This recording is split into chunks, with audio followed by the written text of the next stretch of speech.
जीवनात मी काम केल्या वाचून राहणार तो विश्वास आम्हाला वाटतं आमची परिस्थिती आता आंधळी आहे, मला कुठं दिसते देवा, पण देवाने तुला आज्ञा केली ना, तू जा, तुझं पाऊल तर उचल. देव म्हणतात तू 1 पाऊल टाक, मी तुझ्या पुढे 10 पाऊल टाकतो. आणि देवाने त्या आंधळ्याच्या पुढे 10 पाऊल टाकले, म्हणून तो त्याच्या मार्गावर जाऊ लागला. हालेलुया. आम्हाला त्याच्या मार्गावर जाण्याची गरज आहे. आम्हाला देवाने सांगितलं की परिस्थितीला बसून रडत बसू नकोस, पोसू नकोस. माझ्या जीवनात असंच काय, माझ्या जीवनात तसंच काय, माझ्या लेकराबाळाच्या जीवनात असंच काय, माझं जावई असंच काय, माझी सून अशीच काय. देवाने सांगितलं ह्या सगळ्या गोष्टीची सोड, या परिस्थितीला सोड, या संकटाला सोड आणि तुझी जागा तू बदलून घे. म्हणून त्या आंधळ्याने स्वतःची जागा सोडली आणि देवाने सांगितल्याप्रमाणे तू जेव्हा 1 पाऊल टाकशील परिस्थितीमध्ये, जर मी इथंच बसले, नाही मला इथंच बसायचंय, भांडे तिकडच राहो, धुणं तिकडच राहो, जेवायला कोणते मला आणून देईल, मी इथंच बसेल आणि मी वाट जर बघत बसले तर मी उपाशी राहील. मला कोणतरी देईल याची जर मी अपेक्षा करत राहील तर मी उपाशी राहील. हालेलुया. देवाने सांगितलं तुझी ही परिस्थितीची जागा सोड, तरच तुझ्या जीवनामध्ये काम होणार आहे. तुझ्या अंधपणाची जागा सोड, तर तुझ्या जीवनात काम होणार आहे. तुझ्या पंगुपणाची जागा सोड, म्हणजे तुझ्या जीवनात काम होणार आहे. तू आज लकवा मारलेला असशील, लकवा मारलेली असशील, तुझी जागा सोड, देवाकडे ये, वचन ऐक, म्हणजे तुझी परिस्थिती बदलणार. हालेलुया. आमची परिस्थिती बदलणार आहे, पण आम्हाला गरज आहे आमच्या परिस्थितीची जागा सोडण्याची. जोपर्यंत ते आम्ही सोडणार नाही तोपर्यंत आमच्या जीवनात काम झाले वाचून राहणार नाही. हालेलुया. मग पुढे तो काय म्हणाला बघा, कारण की देवदूत वेळोवेळी तळ्यात उतरतात, पाणी हलवीत असे, आणि पाणी हलविल्यानंतर त्यात प्रथम जो जाई त्याला कोणताही रोग असला तरी तो बरा होत असे. ज्या वेळेला देवदूत पाणी हलवायचे, स्वर्गातून उतरायचे, पाणी हलवायचे, आणि ते पाणी हलवलेलं पाहून जो कोणी पटकन मध्ये जाईल त्याला काय व्हायचं, त्याचे रोग दूर व्हायचे, नष्ट व्हायचे. तेथे 38 वर्षापासूनचा असलेला आजारी कोणी एक पक्षघाती मनुष्य होता, म्हणजे लकवा मारलेला होता आजी. हालेलुया. आणि तो त्याचा रोग किती वर्षापासून होता, 38 वर्षापासून. किती, 38 वर्षापासून. त्या बाईचा रक्तस्राव 12 वर्षापासून होते, याची कन्या 12 वर्षाची होती. आता आहे 38 वर्षापासून पक्षघाती होता. बरोबर. त्या माणसाला वाटत असेल की नाही, मला चांगलं बोलता यावं, मला चांगलं चालता यावं, हे लोक जसे चालतात तसे मीही चालू लागावं, ती त्याचीही इच्छा होती. मग पुढे काय झालं, ते 38 वर्ष आजारी असलेला कोणी एक माणूस होता. येशू त्याला पडलेले पाहिले. येशूने काय केलं, त्याला पडलेलं पाहिले. लोक दुसरे जात आहेत, आंधळे जात आहेत, लंगडे जात आहेत, खोळे जात आहेत, हा पडलेला तसाच पडलेला होता. कारण त्यांनी परिस्थितीला एवढं मोठं केलं, देवापेक्षा मोठं बनवलं परिस्थितीला, म्हणून तो तिथंच पडलेला होता. मग प्रभू येशूला त्याचा कळवळा अजून आला, म्हणून त्याला देवाने विचारलं. येशूने त्याला पडलेले पाहिले आणि त्याला तसे पडून आता बराच काळ लोटला आहे हे ओळखून येशूने काय केलं, त्याला पडून खूप वेळ झालेला आहे, दुसरे लोक यायलेत, बरे होऊन चालले, आणि हा तसाच आहे अजून. बराच काळ लोटलेला पाहून तुला बरे होण्याची इच्छा आहे का, देवाने अजून विचारलं, त्याला प्रश्न केला, त्याला तुला बरे होण्याची इच्छा आहे का. आज मी आजीला म्हणते, आजी तुम्हाला बरे होण्याची इच्छा आहे का. आजी म्हणते हा मला इच्छा आहे बरे होण्याची. पण आजीने त्यांची परिस्थिती, जिथं घर आहे ती जागा सोडली, आज येशूला ऐकण्यासाठी आलेला आहे, तर देव नक्कीच त्यांच्या जीवनात काम करणार. त्यांनी त्या परिस्थितीची जागा सोडली. त्यांनी म्हणले नाही त्याला इथं बोलून घ्या, माझ्यावर प्रार्थना करायला लावा, मी बरी होईल, असं नाही म्हणल्या. आजीला जसं चालता येते तसं त्यांनी तिथून ऐकत बसून इथून चालत आले. इथून नाही, तिथं सोडलं, तिथं सोडले बघा, तिथून चालत आले. त्या म्हणल्या का नाही, मला लकवा मारलेला आहे, माझा आडंग गेलेला आहे, मला चालताच येत नाही. ही परिस्थिती जेव्हा आम्ही सांगतो, देव म्हणतं मी तुझ्या जीवनात काम करणार नाही, तू तिथंच बस, तू तिथंच बरी आहेस. हालेलुया. परिस्थितीला जेव्हा आम्ही सोडत नाही, त्या जागेला जोपर्यंत आम्ही सोडत नाही. सकाळी मला तर एवढा खोकला होता, एवढी सर्दी होती, अक्षरशः सर मला म्हणत होते की राहू दे आज जायचं नाही, आपण सांगून टाकू लोकांना. पण मी म्हणलं नाही, मला परिस्थितीला सोडायचं होतं. हालेलुया. आज तुमच्यापर्यंत हे वचन घेऊन यायचं होतं, म्हणून मी इथं आल्यानंतर वचन काढले. हालेलुया. हालेलुया. कारण ही परिस्थिती मला सोडायची होती. मी म्हणले चला माझा जसा आवाज येईल मी त्या आवाजात गाणी गाईल, देवाला धन्यवाद देईल. देव तुमचा आवाज बघत नाही, देव तुम्ही किती छान दिसता बघत नाही, तुम्ही जसे आहात तसे देवाला आवडणारे आहात. कारण देवाने त्याच्या प्रतिरूपाचा तुम्हाला आणि आम्हाला बनवलं, म्हणून आज आम्ही सगळेजण सुंदर दिसायला. हालेलुया. देवाने काय म्हणला, तुला मी माझ्या प्रतिरूपाचा बनवलं, म्हणून आम्ही आनंद करणं गरजेचं आहे. जसाही देवाने आम्हाला बनवलंय आम्ही खूप सुंदर आहोत, कारण देवाने आम्हाला बनवलं. हो की नाही? आपण सगळेजण सुंदर आहोत, कारण देवाने वचनातच सांगितले की तुला तुला तुला मी माझ्या प्रतिरूपाचा बनवलेला आहे, म्हणून आज आम्ही सुंदर आहोत. भले जगाच्या दृष्टीने जगाला काही वाटू जा, पण देवाने आम्हाला सांगितले हे आम्हाला दुसऱ्याला सांगणं गरजेचं आहे. मी जसा आहे तसा खूप सुंदर आहे, देवाला आवडणार आहे, बस माझ्या जीवनामध्ये एवढंच आहे. म्हणून त्या पंगूनी काय केलेलं आहे, त्याची जागा सोडली नाही, पण देवाला उलट कळवळाला. देवाने परत एकदा त्याला संधी दिली. तुला बरी व्हायची इच्छा नाही का? प्रश्न केला. तुला बरं व्हावं असं वाटत नाही का? त्याने म्हटलं पुढं काय म्हटलं बघा, त्या दुखणेकराने त्याला उत्तर दिले, महाराज पाणी उसळते तेव्हा मला तळ्यात सोडावायस माझा कोणी माणूस. आम्ही इतरांची वाट बघायला, काय व्हायला इथं, तो दुसऱ्याची वाट बघायला लागला. कोणी माणूस मला मध्ये नेऊन सोडणार गेले. जेव्हा आम्हाला बरं व्हायचे, जेव्हा आमचं दुखते, तेव्हाच आम्हाला कळते की आमचं किती दुखते. मग आम्हाला ती जागा सोडणं गरजेची आहे की नाही, ती परिस्थिती सोडणं गरजेची आहे की नाही. देवाने काय म्हटलं पुढे त्याला, तर तो काय म्हणायला लागला, मी जातो ना जातो तोच दुसरा कोणीतरी येतोय. आजही आमच्या जीवनात असंच होतंय. आज आम्हाला येशू माहित आहे, येतो आम्ही, पण आमच्या मागून येणारे दुसरे बरे होऊन चालले. तो काय म्हणाला, मी जातो ना जातो दुसरंच कोणतरी आले आणि बरं होऊन निघून चालले. त्याचा अल्प विश्वास झाला, त्याची देवाची शंका झाली, म्हणून तो तिथंच जाऊ की नको जाऊ, जाऊ की नको जाऊ हे करत बसला. आणि देवाचं लक्ष त्याच्याकडे गेलं. याचा अर्थ त्याला जाता येत होतं, त्याला जाता येत होतं त्याचा अर्थ. तरी तो काय केला, परिस्थितीला मोठं बनवला. अरे मी पंगू आहे, असं थोडी होईल, तसं थोडी होईल, असा विचार केला असेल त्या टाइमला. हालेलुया. कोणीतरी माझ्या आधी उत्तरतो, येशू त्याला म्हणाला. परत येशूने त्याला म्हटलं, देव वारंवार आम्हाला दर रविवारी सांगत आहे, वारंवार वचनातून देव आम्हाला बोलत आहे. येशूने काय म्हणाला, परत त्याला म्हणाला, तिथं शब्द आहे बरं का, येशू त्याला म्हणाला उठ.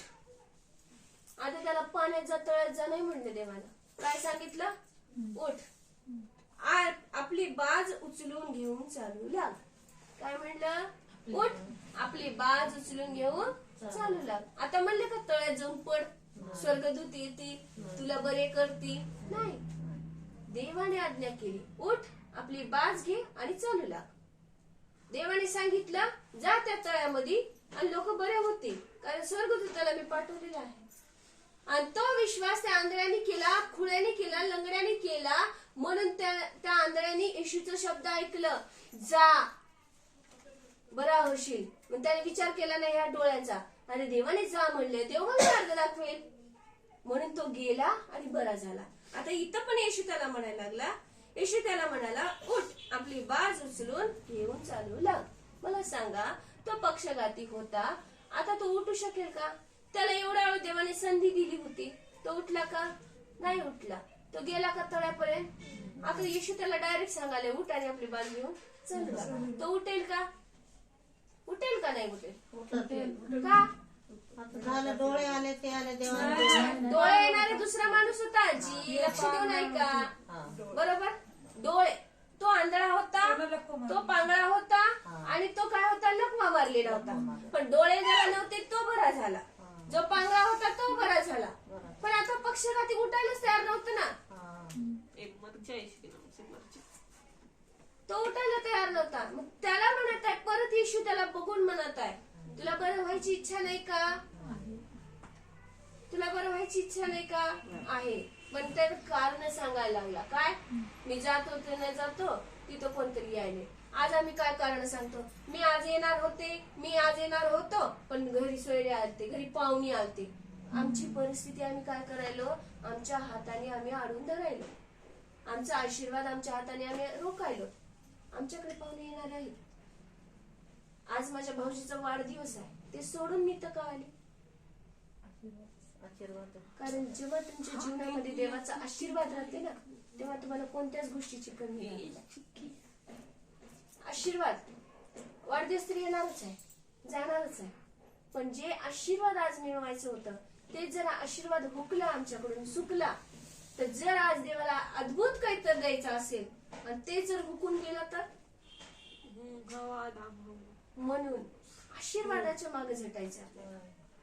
आशीर्वाद तुम्हाला सगळ्या गोष्टी मिळून देतं. पण आज जर म्हणला देवा आला आमच्याकडे, आज तुला काय पाहिजे सांग, काय पाहिजे बोल. आज आम्ही काय मागू? मला गाडी पाहिजे, मला घर पाहिजे, मला बंगला पाहिजे, मला हे पाहिजे ते पाहिजे. देव देणार आहे, पण आम्ही काय मागणं गरजेचं आहे? देवा मला तुझ्याकडून असलेला आशीर्वाद पाहिजे, तुझ्याकडून असलेलं ज्ञान पाहिजे.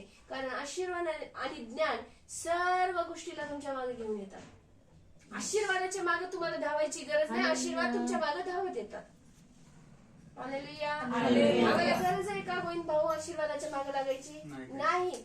जेव्हा आम्ही देवाच्या आज्ञेमध्ये राहतो, देवाच्या इच्छेप्रमाणे वागतो, तर खुद आशीर्वाद आमच्या मागे धावत येतात. आम्ही जिथं जिथं जाऊ तिथे तिथं आशीर्वाद आमच्या मागे धावत येतात. हालेलुया. हालेलुया. मग या व्यक्तीला देवाने सांगितलं, उठ आपली बाज घे आणि चालू लाग. लागलाच तो माणूस बरा झाला. आता बघा पुढं काय, तो लगेचच काय झाला? का हो? त्याने आधी ऐकलं नव्हतं येशूविषयी? ऐकलं होतं की नाही? तळ्यात जा उडी मार म्हणलेलं ऐकलं होतं, पण येशूचं सामर्थ्य त्याच्यामध्ये गेलं. त्याच्या कृतीने तो काहीच करू शकला नाही. जेव्हा त्याच्यामध्ये येशूचा शब्द गेला, प्रवेश केला, त्याने स्वीकारला.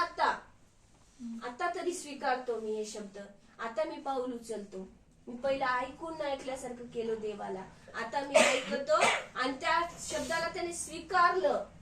आज आम्ही त्या शब्दाला स्वीकारत आहोत. आज जर आम्ही त्या वचनाला स्वीकारत आहोत, तर नक्कीच येणाऱ्या रविवारपर्यंत तुमची परिस्थिती बदललेली असणार.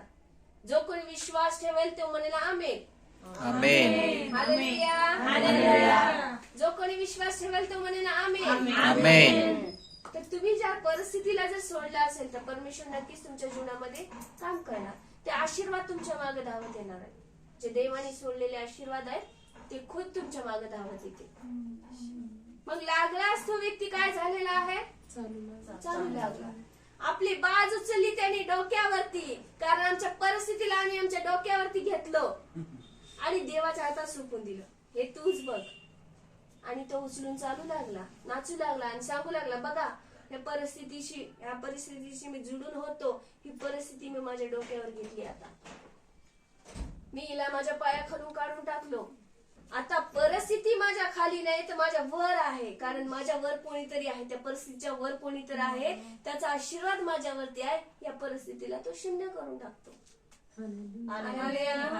आणि तो पुढे काय केला बघा. लागलाच तो माणूस बरा झाला व आपली बाज उचलून चालू लागला. त्या दिवशी काय होता हो? शब्बात दिवस होता, म्हणजे रविवारचा दिवस होता. शब्बात दिवस म्हणजे रविवारचा दिवस होता.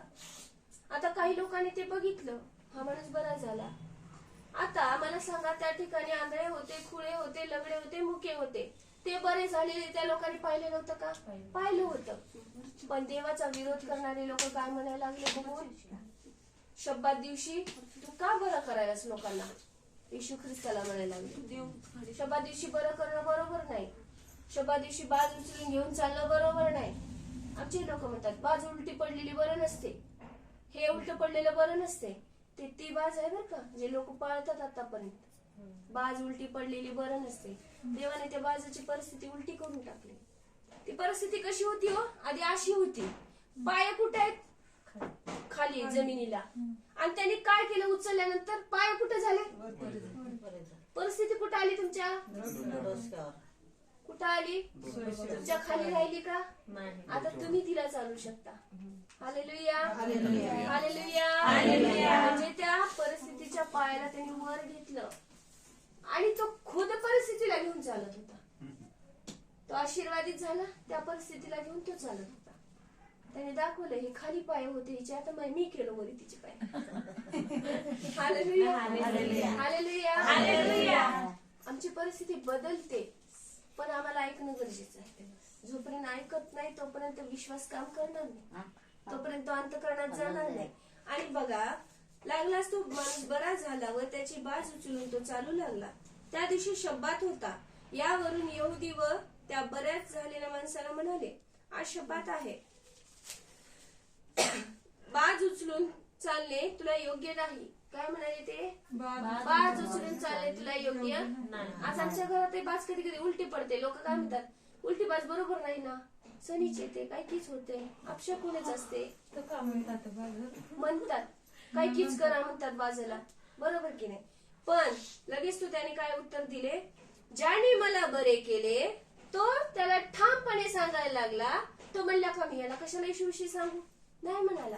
तुम्हाला येशू माहित झालं, तुम्ही इतरांना सांगा. त्यांना येशू माहित झालं, त्यांनी आजीला सांगितलं. हालेलुया. त्यांना येशू माहित झालं, त्यांनी गोविंद भाऊला सांगितलं.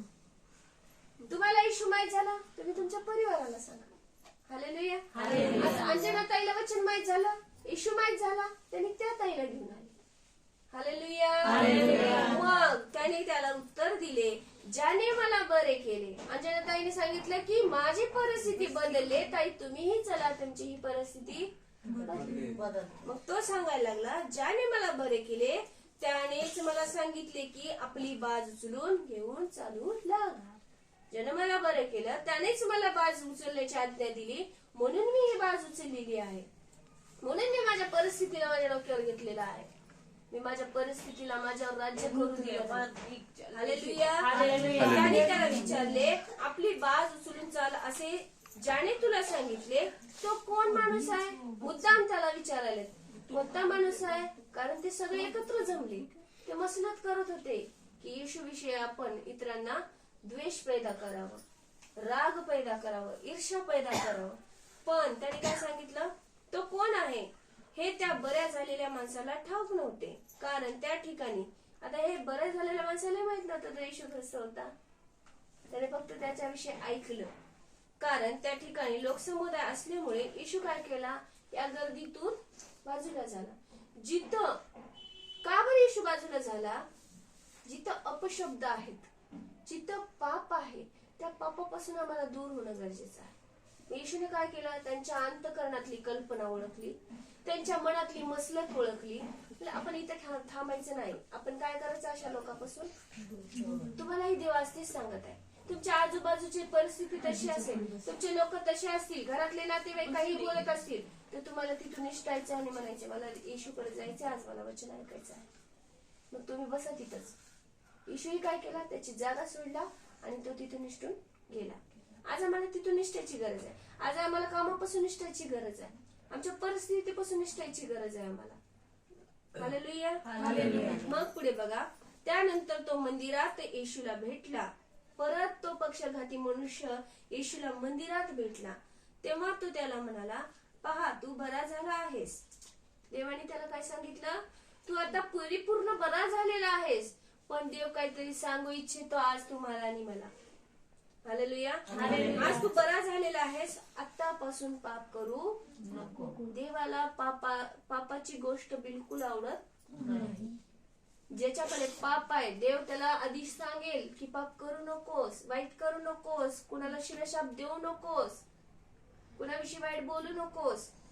जेव्हा आम्ही येशूकडे येतो तेव्हा देव आम्हाला चांगल्या गोष्टी शिकवतो, वाईट गोष्टीपासून दूर राहण्यासाठी शिकवतो. मग काही लोकांना ही गोष्ट आवडत नाही म्हणून ते देवापासून दूर आहेत. आमची तंबाखू आम्हाला चांगली लागते, आमची सुपारी आम्हाला चांगली लागते, आमची दारू आम्हाला चांगली लागते, आमचं नशापाणी आम्हाला चांगलं लागते. येशूकडे आलं हे सगळं पाप सोडावं लागते म्हणून त्यांना येशू आवडत नाही. बरोबर आहे. हालेलुया. बाकीकडे सगळं चालतं तुम्हाला. तुम्ही खा तंबाखू, मंदिरात जा, पाय टेका, गुडघे टेका, काही टेका, 10 नाही 1000 नारळ फोडा, तिथं चालते तुम्हाला. पण येशूकडे आल्यानंतर सगळं सोडावं लागते पाप. म्हणून काही लोक येशूकडे लवकर वळत नाही. मग पाप सोडायची नसती त्यांची इच्छा, मला बदलायचंच नाही. मी त्याला मारतो शेजाऱ्याला कुठं भांडण लागले की मी त्या गर्दीत जातो वागण्यासाठी, पण भांडण मिटवण्यासाठी कोणी उभा राहत नाही. हालेलुया. वाढते तर वाढू द्या, अजून त्याचे कान भरून टाकतील. बरं बोललास बघ, अजून 2-4 बोल, त्याला फुगवतात आणि तो भांडण्यासाठी पुढे जातो. येशू काय शिकवतो, जिथं भांडण होत असतील होईल तितकं तुझ्याने मिटवण्याचं काम कर. पण त्या भांडणाला वाढवणं म्हणजे हे पाप आहे. अपशब्द बोलणं पाप आहे. एखाद्याला आपली स्त्री चांगली असताना, सुंदर असताना, आपली बायको चांगली असो नसो, जशी देवाने दिली तशी ठीक आहे, तरी आपली नजर दुसऱ्यावर आहे, तर तेही देवाला आवडत नाही, तेही पाप आहे. हालेलुया. आज देवाने जे काही मला दिलंय ते अतिउत्तम आहे हे म्हणायला पाहिजे. आज आम्हाला वाटतंय मी कितीही करेल, पाप बी करेल, येशूकडे बी येईल. नाही, येशू तुमचा स्वीकार करणार नाही. देव म्हणणार मी तुला ओळखत, तू भले आला असशील माझ्याकडे वचन ऐकायला, तू फक्त ऐकणारा झाला असशील पण कृती करणारा झालाच नाही, मी तुझा स्वीकार करणार. तुला वाटत असेल मला कोण बघायले, पण परमेश्वर अंतःकरण पारखणारा परमेश्वर आहे. आज दाखवणारा परमेश्वर आहे. याच्या जीवनात ते आहे, त्याच्या जीवनात ते आहे, त्याच्या जीवनात ते आहे. पण देवाने सांगितलं काय कर, सांग आणि मोकळी हो. हालेलुया. आज माझ्याकडे सगळं चांगलं आहे आणि माझी नजर जर दुसऱ्याकडे जात असेल तर देव माझ्या त्या गोष्टीला बघणार. माझ्याकडे भुरळ आणणाऱ्या गोष्टी येतील, मला लालच दाखवणाऱ्या गोष्टी येतील, पण मी जर त्या लालचीच्या गोष्टीकडे पाहत राहील तर परमेश्वर हाय नाही ते आशीर्वाद माझ्याकडचं काढून घेईल. म्हणून मला आशीर्वादासाठी झटणं गरजेचं आहे. बाहेरचं दिसणारं सौंदर्य तात्पुरतं असतं, पण परमेश्वराचं जे सौंदर्य आहे ते सार्वकालिक आहे. जे दिले ते आशीर्वादित आहे, जे देवाकडून आले ते आशीर्वादित आहे, आणि जे आपण स्वतः लालचीमुळे जात त्याचा नाश नक्कीच होणार. देवाचं वचन सांगतं, अंधारात केलेलं पाप मी एक दिवस प्रकाशात आणेन, उजेडात आणेन. उजेडच का म्हणलं, कारण देव प्रकाश आहे स्वतः. तुम्ही अंधारात कितीही पाप करा, तुम्ही मोबाईलवरती कितीही इतरांना बोला, कोणत्याही स्त्रीला बोला, परमेश्वर त्याच्या दासीद्वारे प्रकट करील. त्यावेळेला तुमचा अंत काय होणार. म्हणून सावध राहा, फसू नका. देवा तू जे मला दिलास ते अति सुंदर आहे, कारण तुझ्या प्रतिरूपाचं ते आहे. हालेलुया. जेव्हा तू माझ्यासाठी जे निवडलास ते योग्य आहे, कारण ते तुझ्या प्रतिरूपाचं आहे. हे जेव्हा आम्ही मानतो तेव्हा परमेश्वर आमच्या जीवनामध्ये काम करतात. आज काय व्हायला लागलंय, माझी बायको आहे, सगळं आहे, तरी माझी दुसऱ्या स्त्रीवर माझी नजर का जावी. हे देवाकडून नाही. आज माझा नवरा चांगला आहे, सगळं चांगलं आहे, तरी मला दुसऱ्या माणसाकडे, इतर पुरुषाकडे माझं लक्ष का जावं. हे देवाला आवडणार नाही. हालेलुया. हालेलुया. जेव्हा इतरांना बघतो तेव्हा तो माझा भाऊ आहे, ती माझी बहीण आहे. देवाने मला आधीच दिले, जे दिले उत्तम दिले. तुमची जर नजर इतरांकडे जात असेल, परमेश्वर आज माहित नाही कुणाला बोलत आहे, तुमच्या अंतःकरणात जी गोष्ट घुसत असेल तर देवाला धन्यवाद, देव दाखवून देत आहे. बरोबर आहे. म्हणून देवाला आज क्षमा मागा आणि त्या पापापासून मागे फिरा. आज तुम्हाला गरज आहे पापापासून मागे फिरण्याची. आज देव विशेषरित्या काय काय बोलून घेत आहे मला माहित नाही, पण परमेश्वर आज माझ्याद्वारे तुम्हा प्रत्येकाला बोलत आहे. छोटसही पाप केला, पण एखादी चुकून अरे वेडगळा असं भावाला जरी म्हणलं तर ते पापच आहे, ते देवाला आवडत नाही. मग आमची परिस्थिती तशीच राहणार, जशी ठप्प आहे तशीच ठप्प राहणार, बदलणार नाही. आजूबाजूला आमच्या माशा भोवत असतील तर ती माशा तशाच राहणार, त्या जाणार नाही. कारण आम्ही त्या डुकरासारखे बनणे गरजेचे नाही. डुकराच्या नाकात जर सुंदर नथ घातली तुम्ही तर डुकरासारखा दिसणार, तो सुंदर दिसणार नाही. हालेलुया. वचन सांगते, डुकराच्या नाकात सोन्याची जरी तुम्ही नथ घातली तर तो सुंदर दिसणार नाही, डुक्कर दिसणार, तो घाणच खाणार, चांगलं काही खाणार नाही. हालेलुया. म्हणून त्या डुकरासारखे होऊ नका. देवाचं वचनच आहे बायबल मध्ये, डुकरासारखे होऊ नका. कितीही सुंदर गोष्ट करा, डुकराला आणा पोसा, कितीही चांगलं ठेवा, कितीही स्वच्छ करा, पण जेव्हा तो दुसऱ्या डुकरांना पाहतो, नालीत खेळायलेत, कुदायलेत, घाण खायलेत, आपल्याकडचा डुक्करही तिथं पळून जाईल, कारण त्यांचा गुणच ती आहे. आमचा गुण ते नाही. आमचा देव आम्हाला त्या गुणापासून बाहेर काढत आहे, तर आम्हाला त्या गुणापासून बाहेर येणं गरजेचं आहे. वाईट गुणापासून बाहेर येणं गरजेचं आहे. नालीतला डुक्कर बनण्याची गरज नाही आम्हाला. परमेश्वर आम्हाला वचनातून ते सांगत आहे. कितीही सुंदर नथ घाला त्या डुकराला, ते घाणीत घोळसणारच, घाणीतलं खाणारच. बरोबर आहे. बरोबर. पण आम्हाला घाणीतलं खायची गरज नाही. देवाने जे दिले उत्तम दिले. बरोबर. तुमच्यासाठी आमच्यासाठी देवाने जे आमच्यासाठी तुमच्यासाठी बनवले ते उत्तम बनवले. आम्हाला देत असताना त्याचा प्रतिरूप छान करून पाठवले आमच्यापर्यंत. बरोबर. म्हणून पुढे काय झालं बघा. त्याने त्याला विचारलं तो कोण आहे. हे त्या बऱ्या झालेल्या माणसाला ठाऊक नव्हते, कारण त्या ठिकाणी लोकसमुदाय असल्यामुळे येशू निसटून गेला होता. त्यानंतर मंदिरात आला तो व्यक्ती मंदिरात आला. तो त्याला म्हणाला, पहा तू बरा झाला आहेस, आतापासून काय करू नको, पाप करू नको. आज परमेश्वर तुम्हाला आम्हाला तेच सांगत आहे. आज तुम्ही वचन ऐकलात, आतापासून पाप करू नको. आतापासून त्या परिस्थितीला सोडा, पाप करू नका. आता बघा पुढचं एक वाक्य खूप छान बोलले. जर पाप करशील तर पूर्वीपेक्षा तुझ्या अधिक वाईट होईल. पूर्वीपेक्षा काय होईल, अधिक वाईट होईल. केव्हा, जेव्हा आम्ही ते पाप परत परत करू. आज मला देवाने बरं केलंय तरी मी माझ्या सुनीला शिव्या देत आहे, तर तुम्ही पहिलेपेक्षा अधिक बदतर देव तुमच्या जिंदगीमध्ये करेल, अधिक बदतर संकट तुमच्या जीवनामध्ये देईल. मग तुम्हाला असं वाटेल, मी एवढी प्रार्थना करते, मी एवढे वचन वाचतो, देव म्हणतो मी तुला ओळखत नाही. जो पाप करतो देव त्याला ओळखत नाही. हा. तुम्ही आधी पापी असाल, देवाने आजपासून सांगितलं तुम्हाला पाप करू नका, तर तुम्हाला आज ऐकण्याची गरज आहे. मला बी आज ऐकण्याची गरज आहे. फक्त तुम्हालाच नाही, मला सुद्धा देव सांगत आहे पाप करू नको. करशील तर तुझे पूर्वीपेक्षा अधिक वाईट होईल. आज जर आमच्या जीवनात कोणता आजार असेल तर त्याच्यापेक्षा बदतर आजार आहे, जे की आम्हाला उठूच देणार नाही. मग ते जर पाहिजे नसेल तर आम्हाला आमची जागा सोडणं गरजेची आहे. पापाची जागा सोडणं गरजेची आहे. वाईट बघण्याची जागा सोडणं गरजेचं आहे. हालेलुया. हालेलुया. त्या माणसाने जाऊन यहुद्यांना सांगितले, ज्याने मला बरे केले तो कोण आहे, येशू आहे. कोण आहे, येशू आहे. जेव्हा देव परमेश्वर आमच्या जीवनात काम करतो, जो आम्हाला बरं करतो, त्याच्याविषयी आम्हाला इतरांना सांगणं गरजेचं आहे. ज्याने मला बरं केलं तो कोण आहे, येशू आहे. येशू आहे.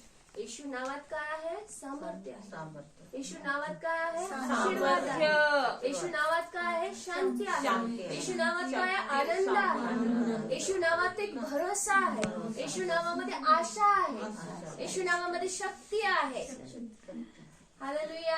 हालेलुया. ते येशू, त्या येशूविषयी आम्ही गवाही देतो इतरांना.